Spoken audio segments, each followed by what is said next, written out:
જય માતાજી, જય શ્રી કૃષ્ણ, રાધે રાધે. મિત્રો, આજનો વિડીયો શરૂ કરીએ પહેલાં જો તમે વિડીયો ગમે તો લાઈક શેર કરી દેજો. તો ચલો શરૂઆત કરીએ. ઘરમાં રામ તુલસી લગાવવી જોઈએ કે પછી શ્યામ તુલસી? તો ચલો જાણી લઈએ તુલસી. કઈ તુલસી ઘરમાં સુખ અને સમૃદ્ધિ લાવે છે? તો રામ તુલસીના પાન આછા લીલા રંગના હોય છે અને તેમાં હળવી સુગંધ હોય છે, જે નોર્મલ તુલસી છે દરેકના ઘરમાં જોવા મળે છે. શ્યામા તુલસીના પાન ઘેરા લીલા, જાંબલી અથવા કાળા રંગના હોય છે અને તેમની સુગંધ થોડી વધુ તીવ્ર હોય છે. બંને તુલસીના છોડ પવિત્ર છે અને તેમનું ધાર્મિક મહત્વ અલગ છે.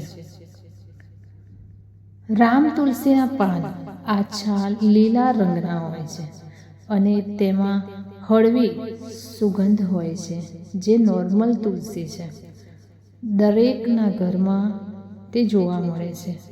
શ્યામા તુલસીના પાન ઘેરા લીલા, જાંબલી અથવા કાળા રંગના હોય છે અને તેમની સુગંધ થોડી વધુ તીવ્ર હોય છે.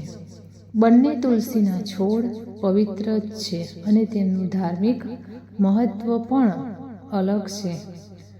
રામ સૌમ્યતા અને શાંતિનું પ્રતીક માનવામાં આવે છે. બીજી બાજુ શ્યામા તુલસી ભગવાન કૃષ્ણ સાથે સંકળાયેલી છે અને તેને ઉર્જા, શક્તિ અને રક્ષણનું પ્રતીક માનવામાં આવે છે. વાસ્તુશાસ્ત્રમાં જણાવ્યું છે કે કોઈ પણ તુલસીનો છોડ શુભ છે.